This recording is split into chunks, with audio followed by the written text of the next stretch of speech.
Hello, and welcome to this YouTube channel devoted to the design, construction, and operation of my N-scale model railway.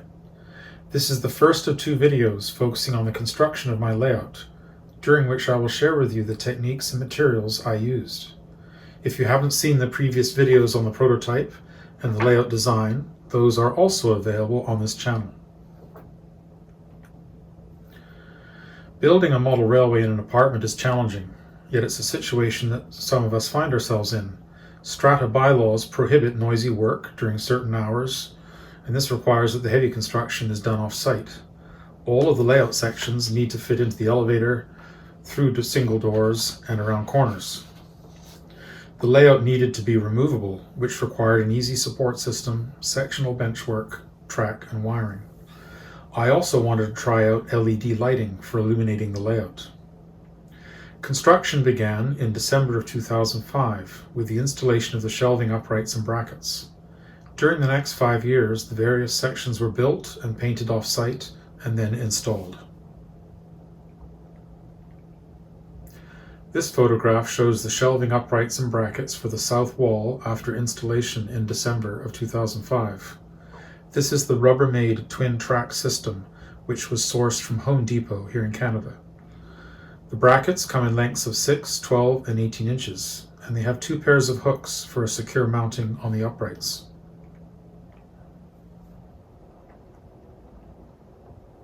As each section of benchwork was built, it was brought in initially for a test fit. Here we see the sections for Chetwynd and Dawson Creek in place for a test fit in January of 2006. The sections were then removed off-site for painting and fitting of the LED lighting underneath. Here we see the sections for Chetwynd and Dawson Creek in place once again after painting. At this stage, the backdrops are just primed. This photograph shows the interface between the underside of the benchwork and the brackets. The brackets are half an inch lower at the rear than the front, so an additional ½ inch was added to the depth of the rear stringer so that the benchwork would sit level on the brackets. Prior to construction, I drew plans for each section of benchwork. The benchwork sections were assembled from 5/8 inch plywood with 1/8 inch masonite for the backdrops and fascias.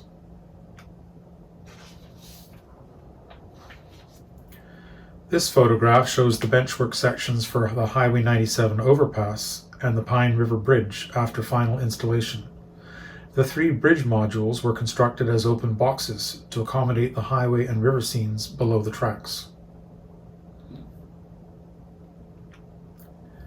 Here we see the 2 sections for Tremblay siding after final installation above the sections shown in the previous scene. They are sitting on 12-inch brackets, whereas the sections below are on 18-inch brackets.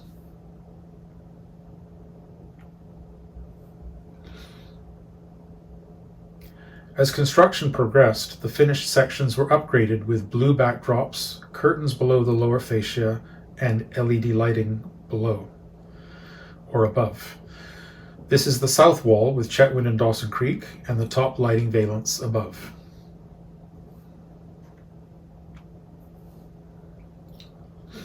And this is the north wall with sections for the Highway 97 overpass, Pine River, Tremblay, and the Helix, all finished with backdrops, curtains, and lighting.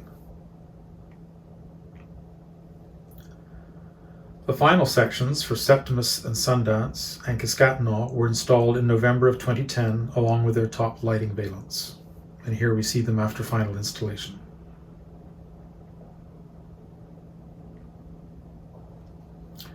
And this is the left side of the layout after completion of all benchwork and lighting. We see Chetwynd and Dawson Creek to the left, and Septimus, Sundance, and Kiskatinaw are seen along the far wall. And this is the right side of the layout, with Highway 97 overpass, Pine River, Tremblay, and the Helix to the right. When layout construction began back in 2005, I was interested in LED lighting as an option for illuminating the layout. This was a relatively new concept at the time.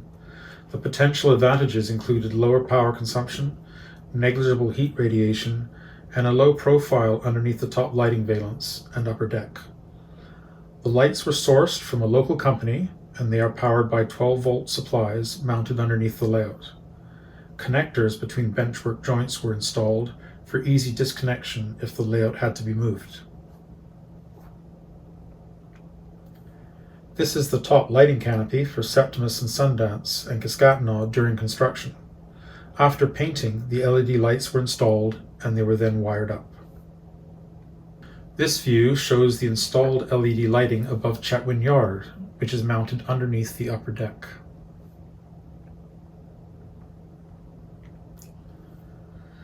And here's the lighting for the upper deck, which is mounted underneath the top valance. This is the lighting above Dawson Creek. The LED strips were mounted 6 inches apart from each other. Two 12-volt power supplies are mounted on a shelf beneath the layout to power all of the layout lighting, which is divided equally between the two power supplies. Here we see the layout upon completion of all benchwork and lighting in November of 2010. It is interesting to note that the only illumination in the room is the LED layout lighting, which serves all of the lighting needs in the room over and above the layout. One of the challenges with a multi-deck layout is getting the trains from the lower deck to the upper deck. There are several solutions for this, the most common of which is a helix, but it presents challenges with respect to location, design, and construction. I settled on a design comprising a sub-roadbed cut from 1/8 inch aircraft plywood and supported by threaded rods. With a total climb of 18 inches and an available radius of 16 inches, a total of 6.5 turns would be required, resulting in a 2.5% grade. The helix was assembled and tested with Pico Code 55 FlexTrack mounted on Woodland Scenic's foam track bed. The plywood enclosure was built separately off-site. An occupancy display system was installed with LED indicators on the fascia. This would allow operators to follow the progress of their trains up or down the helix. This drawing illustrates my design for the helix. The sub-roadbed was assembled in 2 layers, with the top layer consisting of strips on either side of the roadbed, which allowed the track to sit a little lower for overhead clearance. The laser cutting process included the holes for the threaded rods. And that basically resulted in a kit, which could then be assembled. Here we see on the left the components for the helix, including the laser cut sub-roadbed pieces, the threaded rods, and the hardware.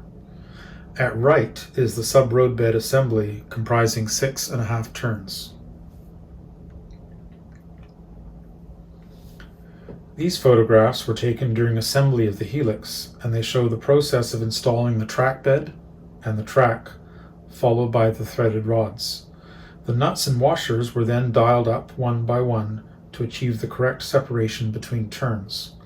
An advantage of this system is that it is very easy to make minor adjustments between levels to get the correct orientation of the various turns of the helix.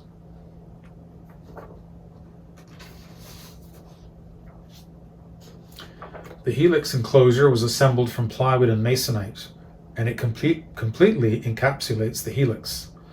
The top cover includes an access hatch so that I can stand up inside it when cleaning the track or performing other maintenance.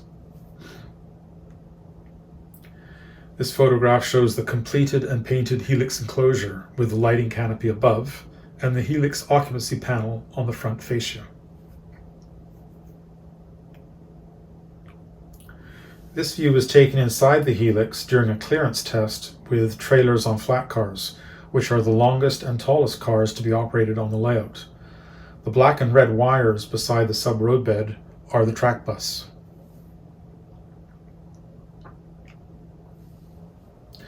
The helix occupancy circuit comprises a 5-volt power supply, LED emitters and detectors, a circuit board, and a fascia plate for the LED indicators.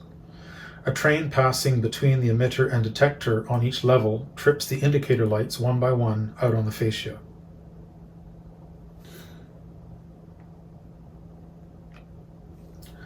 I would like to thank the following individuals who have aided with various aspects of layout construction over the years. Their expertise and generosity are much appreciated.